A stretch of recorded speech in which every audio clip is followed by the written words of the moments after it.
बिस्मिल्लाहिर्रहमानिर्रहीम। अस्सलाम वालेकुम नाज़रीन, सर फहरिस्त खबर यह है कि इमरान खान की हुकूमत ने पाकिस्तान की बुनियादों पर जो फैसला कुन दो कुल्हाड़े चलाने का फैसला किया है, उसकी इत्तेहादी जमात काफ लीग ने उसकी हमायत करने का ऐलान कर दिया है। ये खबर 2-3 चैनल्स पर चली है और इसकी तरदीद नहीं आई, जिसका मतलब ये है कि खबर सही है। और इस इत्तेफाक राय का, इस फैसले का मतलब क्या निकलता है? बज़ाहिर तो मतलब यही निकलता है कि उनको फ़ोन आ गए हैं, वही फ़ोन जिसका पीटीआई वाले कहते थे कि आखिरी लम्हात में टेलीफोन आ जाएंगे तो हमारे इत्तेहादी हमें वोट देंगे, और हमारे जो बागी अरकान हैं उनकी तो मजाल ही नहीं है कि फ़ोन आने के बाद वो वोट ना दें। तो लेकिन दूसरी तरफ मुत्तहदा कौमी मूवमेंट ने इस मिनी बजट पर और स्टेट बैंक की खुद मुख्तारी वाले बिल पर तहफ़्फ़ुज़ात का इजहार किया है और इंदिया ये दिया है कि वो इसकी हमायत नहीं करेगी। तो इसका मतलब बज़ाहिर ये निकलता है कि मुत्तहदा वालों को अभी तक फ़ोन नहीं आया। जब फ़ोन आ जाएगा तो वो भी अपनी इस्लाह कर लेंगे। काफ लीग का और इनका तो मसला नहीं है, वो तो खैर बाय डिफ़ॉल्ट एक ज़मीर फ़रोश और ईमान फ़रोश और वतन फ़रोश ख़ानदान है, तो उनसे तो यानी कोई अच्छी तवक्को पाकिस्तान के हक़ में करना मुमकिन ही नहीं है। लेकिन टेलीफोन आने का मतलब ये होता है कि ये इस तरह के जब बिल आते हैं तो ये इनके मुतालबात बढ़ जाते हैं कि हमारा फ़लाँ वज़ीर बनाओ, हमें फ़लाँ चीज़ का कोटा दो, हमारी फ़लाँ मुतालबा पूरा करो। लेकिन इस मरतबा इस तरह के मुतालबात भी सामने नहीं आए। मतलब ये है कि टेलीफोन इनके मुतालबा करने से पहले ही आ गया। तो यही हाल मुत्तहदा का भी है, वो मुखालफत करे पाकिस्तान के ख़िलाफ़ किसी बिल की, मुमकिन ही नहीं है। एक तहफ़्फ़ुज़ात का इज़हार किया, हो सकता है कल वो मुतालबा करें, कोई कोटा वोटा, कोई पैसे वैसे, तो वो मुतालबा पूरा हो जाएगा। अगर ना पूरा हुआ तो टेलीफोन आ जाएगा, बात ख़त्म हो जाएगी। तो नाज़रीन, ये बिल है क्या? इससे पहले मैं एक इतराफ़ करना चाहता हूँ कि मुस्लिम लीग के रहनुमा ख्वाजा आसिफ ने एक अच्छी बात की है, और ये वही बात है जो मैंने अपने व्लॉग में की थी कि मिनी बिल के बाद लामहल्ला पाकिस्तान के एटमी प्रोग्राम की बारी आएगी। इसलिए कि ये जो मिनी बजट है, IMF की ये शर्त है कि अगर ये ना माना गया तो हम आपको प्रोग्राम से निकाल देंगे। और इसका मतलब इससे आगे का है, मतलब ये है कि इसके बाद जब IMF प्रोग्राम से निकाल देगा तो दुनिया के दूसरे मालियाती इदारे और मुल्क भी पाकिस्तान को कर्जा नहीं देंगे, यानी मजीद कर्जा लेने के रास्ते बंद हो जाएंगे। चुनाचे बजट जो है ये मंजूर कराना ही पड़ेगा। तो ख्वाजा आसिफ ने कल अपनी तकरीर में कहा कि वही बात की कि इस बिल के बाद हमारी एटमी सलामती, हमारे एटमी असासे भी ख़तरे में पड़ जाएंगे, और यही वो बात है जिस पर अपोजिशन का ध्यान नहीं है। ख्वाजा आसिफ ने एक बात की है, अच्छी बात की है, लेकिन दूसरे लीडर, चाहे वो मुस्लिम लीग नून के हों, चाहे वो पीपल्स पार्टी के हों, चाहे वो किसी और पार्टी के हों, वो इस बारे में खामोश है। हालांकि मिनी बजट और स्टेट बैंक की दोनों की खुद मुख्तारी, दोनों बिलों का एक ही मकसद है, पाकिस्तान को मुकम्मल तौर पर दिवालिया करना, ताकि इसके बाद फिर हमारे पास ये एक उज़र आ जाए कि जनाब अगर हमने एटमी असासे ना बेचे तो फिर हमारा खुदा हाफिज़, और फिर उसके बाद कौम को ये तैयार किया जाएगा। नाज़रीन, स्टेट बैंक की जो खुद मुख्तारी है, इसका मतलब ये है कि पाकिस्तान का जो मालियात का पूरा सेक्टर है, पूरा का पूरा जो माशी सेक्टर है, ये IMF के कंट्रोल में चला जाएगा। पाकिस्तान पर इसका कोई कंट्रोल नहीं रहेगा। स्टेट बैंक जो चाहेगा पाकिस्तान के ख़िलाफ़, पाकिस्तानी मईशत के ख़िलाफ़ फ़ैसला कर सकेगा, और उसे कोई रोक नहीं सकेगा, कोई वीटो उस पर नहीं आ सकेगा, कोई अदालत उसके ख़िलाफ़ फ़ैसला नहीं दे सकेगी, कोई उसे आइनी तौर पर उसे रोकने के तमाम रास्ते बंद हो जाएंगे। और ये माशी सेक्टर को IMF के हवाले करने का मतलब ये भी है कि उसकी हमारे एटमी असासों पर भी नज़र होगी, क्योंकि इस बिल के तहत पाकिस्तान के जो फ़ौजी इदारों के जितने बजट हैं, जितने वो उनके अकाउंट है, वो दूसरे बैंकों से निकाल कर स्टेट बैंक में जमा कराना पड़ेंगे। चुनाचे ये दिफाई इदारों के जो बैंक अकाउंट होते हैं वो भी सिक्योरिटी के हवाले से एक सीक्रेट होते हैं, तो ये सीक्रेट IMF पर खुल जाएगा। और IMF का एक नुमाइंदा रज़ा बाकर जो गैर मुल्की एजेंडे पर है, मैं अभी इसके बारे में एक और बात भी करता हूँ। IMF के नायब सदर का ओहदा एक भारतीय के पास है, और 3 की ट्रैक, यानी सदर जो है वो अमेरिका का है, और तीसरा ये जो रज़ा बाकर है ये पता नहीं किसका है। और ये तीनों मिलकर फिर हमारे पाकिस्तान के बारे में वो फैसले करेंगे जो तबाही के होंगे। और नाज़रीन, इसके साथ ही वो सफ़र जो अयूब खान ने शुरू किया था पाकिस्तान को माशी और सियासी तौर पर ग़ुलाम बनाने का और तबाह करने का, और जिसको फिर याहिया खान ने आगे बढ़ाया, फिर ضیاء الحق نے آگے بڑھایا، پھر پرویز مشرف نے آگے بڑھایا، اب یہ نیازی ثانی کے ہاتھوں وہ اپنے اختتام کو پہنچ رہا ہے، جس کے بعد پاکستان کی سلامتی بھی خطرے میں پڑ جائے گی، پاکستان کے ایٹمی پروگرام بھی خطرے میں پڑ جائیں گے، پاکستان کی دفاعی صلاحیتیں بھی کمپرومائز ہو جائیں گی۔ یہ ساری تباہیاں ان دو بلوں سے پیدا ہوگی۔ اور دوسرے بل کا مطلب آپ زیادہ سمجھتے ہیں، عوام کو زیادہ کنسرن اسی سے ہے، اور قدرتاً ہونا بھی چاہیے، کیونکہ یہ ڈائریکٹ براہ راست ان کی گردن پر چھری کا وار ہے۔ اس کے تحت تقریباً تمام اشیاء پر 17% ٹیکس، اضافی ٹیکس لگا دیا جائے گا، اور ہر چیز سوائے اقدام خودکشی کے ہر چیز جو ہے وہ مہنگی ہو جائے گی۔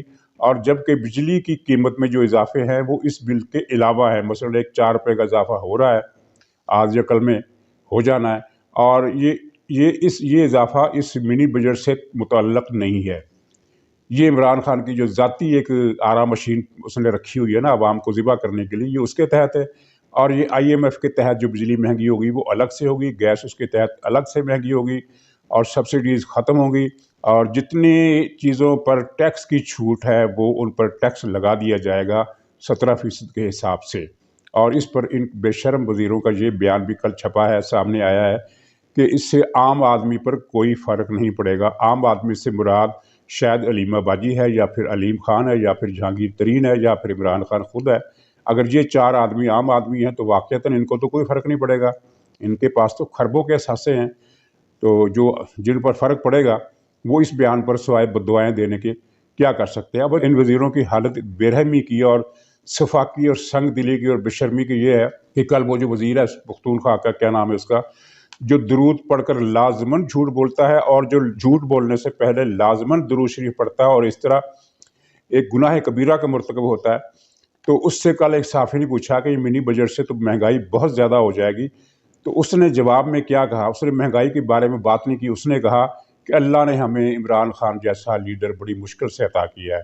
اس سے پھر پوچھا گیا کہ مہنگائی تو بہت بڑھ رہی ہے، لوگوں کا جینا حرام ہو جائے گا، وہ پہلے ہی حرام ہے، مزید حرام ہو جائے گا، تو اس نے عمران خان کی تعریفیں پھر شروع کر دی۔ یعنی یہ وزیروں کی حالت ہے، اور یہ اتنے زیادہ شفاق لوگ ہیں کہ مثلاً ایک عمران خان کی کابینہ کا ایک نہایت ہی مکروہ اور غلیظ کردار جس کا نام اعجاز شاہ ہے، اس کی کچھ عرصہ پہلے ایک کی گئی گفتگو اب سامنے آئی ہے۔ اس میں اس نے اپنے بیٹے سے، کسی مہمان سے، دوست سے یہ کہا کہ میں نے اپنے بیٹے کو کہہ دیا ہے کہ پاکستان اب اس قابل نہیں رہا کہ یہاں رہا جائے، چنانچہ تم اپنا زمین جائیداد وغیرہ بیچو اور پاکستان سے باہر نکلو، کسی دوسرے ملک میں سیٹل ہو جاؤ۔ ملک کی جو تباہی ان 3 سال میں ہوئی ہے اس میں یہ اعجاز شاہ، یہ غلیظ کردار، یہ بھی اتنا ہی ذمہ دار ہے جتنے دوسرے وزیر۔ مطلب یہ ہے کہ ملک کو تباہ کرنے کے بعد اپنے بچوں سے یہ کہہ رہے ہیں، ویسے ان کے زیادہ تر کے بچے پہلے ہی ملک سے باہر ہیں، اور یہ جو عناصر ہیں ان کی پاکستان سے محبت کا اندازہ آپ اس سے واضح لگائیے کہ کسی کی دبئی میں اثاثے ہیں، کسی کے لندن میں ہیں، کسی کے ترکی میں ہیں، کسی کے امریکہ میں ہیں، اور ایک صاحب نے تو آسٹریلیا میں کئی ارب ڈالر کا ایک جزیرہ خرید لیا ہے، وہ اسامہ بن لادن کو مارنے کے چکر میں اسے خاصی دولت ملی تھی۔ تو یہ تو ان کی دلچسپی ہے، اور یہ اعجاز شاہ اپنے بچوں سے کہتا ہے کہ پاکستان رہنے کے قابل نہیں رہا۔ یعنی ہم نے 3 سال میں جو مقصد حاصل کرنا تھا، ان سب کا ایجنڈا ایک ہی ہے۔ تو ناظرین، ایجنڈے کے حوالے سے میں نے جو کہا تھا کہ ایک بات کروں گا، تو وہ بات یہ ہے کہ ڈاکٹر اشفاق حسن جو ممتاز ماہر معیشت ہیں، اور عمران خان کی حکومت جب آئی تھی تو اس کی یہ حامی تھے، انہوں نے کہا ہے اپنے ایک انٹرویو میں ٹی وی ٹاک شو میں کہ یہ رضا باکر یہ غیر ملکی ایجنڈے پر کام کر رہا ہے۔ وہ کلپ جو ہے آپ اس کو دیکھ لیجئے، اس کو سن لیجئے۔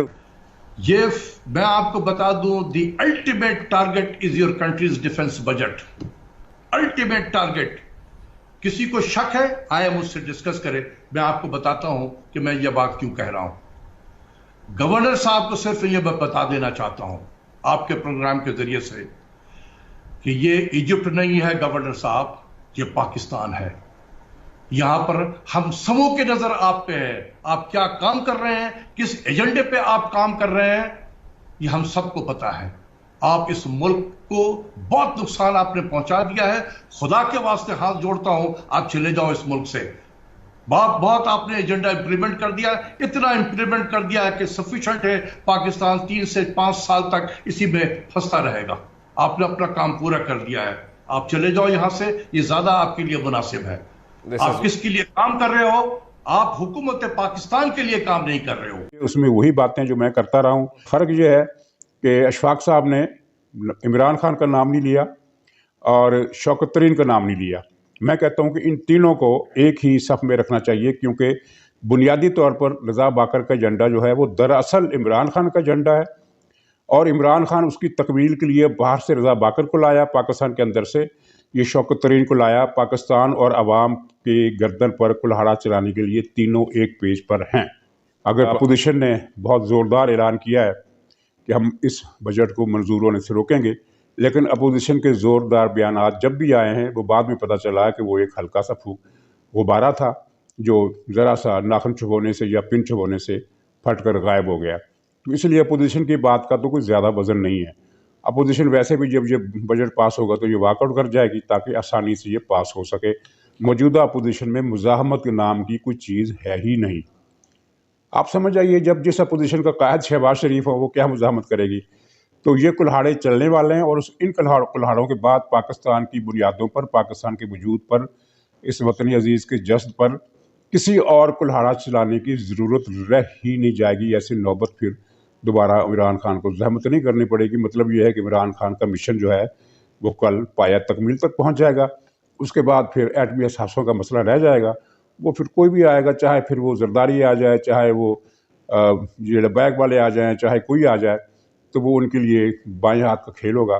वो कहेंगे देखें जनाब ये है मुल्क की हालत, हमारे पास कुछ नहीं है, जिंदा रहने के रास्ते बंद हो गए हैं, चलो अब एक रास्ता है, जिस तरह किसी घर का दिवालिया निकल जाए, सब कुछ बिक जाए और कुछ भी खाने का ना हो, तो फिर वो यही करते हैं कि घर में जो टीवी सेट पड़ा हुआ है, जो जेवर पड़ा हुआ है थोड़ा बहुत, या कोई और फर्नीचर पड़ा हुआ है, या कोई भी कीमती चीज़ जो 1000-2000 रुपये में बिक सकती हो, वो कहते हैं फिर अब तो गुजारा ही नहीं है, अब ये चीज़ें बेच दो और घर का 2 दिन का खर्चा तो चलाओ।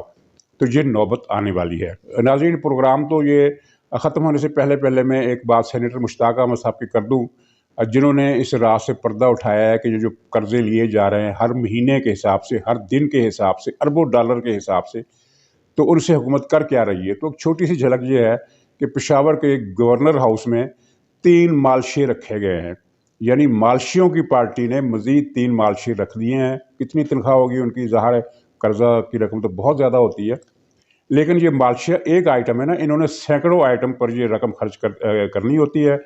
उनमें प्रोटोकॉल भी है, उनमें नई गाड़ियाँ भी हैं, और उनमें तज़ीन और आयश के खर्चे भी हैं। सदर वो जो है आरिफ अलवी, वो सरकारी खर्चे पर अपने अजीज़ों, दोस्तों, रिश्तेदारों की शादियाँ गवर्नर हाउसेज़ में कराता है। अपने ख़ानदानी कारोबार के जो समझौते हैं वो उन पर दस्तखत गवर्नर हाउस में करवाता है। ईवान सदर में इस तरह के फंक्शन होते हैं। इमरान खान का खर्चा देख लीजिए, ज़मीन और आसमान के फ़र्क से ये इसका घर का खर्चा बढ़ गया है। बनी गाला में कितनी गाड़ियाँ होती हैं और ईवान वज़ीर-ए-आज़म में कितनी गाड़ियाँ होती हैं, और जब ये इमरान खान सड़कों पर निकलता है तो सिक्योरिटी के लिए प्रोटोकॉल का एक काफ़िला उसके साथ नहीं होता, 3 काफ़िले वक्फे से गुजरते हैं, और अब तो ये सारी गाड़ियाँ जो है वो बुलेट प्रूफ की जा रही हैं। तो नाज़रीन, ये कर्ज़ों की बाबत मैंने एक हल्की फुल्की बात कर दी, लेकिन है ये बड़ी संजीदा। ये वो हुकूमत है, मालशियों की हुकूमत है, जिसने अपनी मालिश के लिए मज़ीद मालशियों को अपना मुलाज़िम बना लिया है। तो नाज़रीन, इजाज़त दीजिए, इंशाअल्लाह कल दोबारा मुलाकात होगी, तब तक के लिए खुदा हाफ़िज़।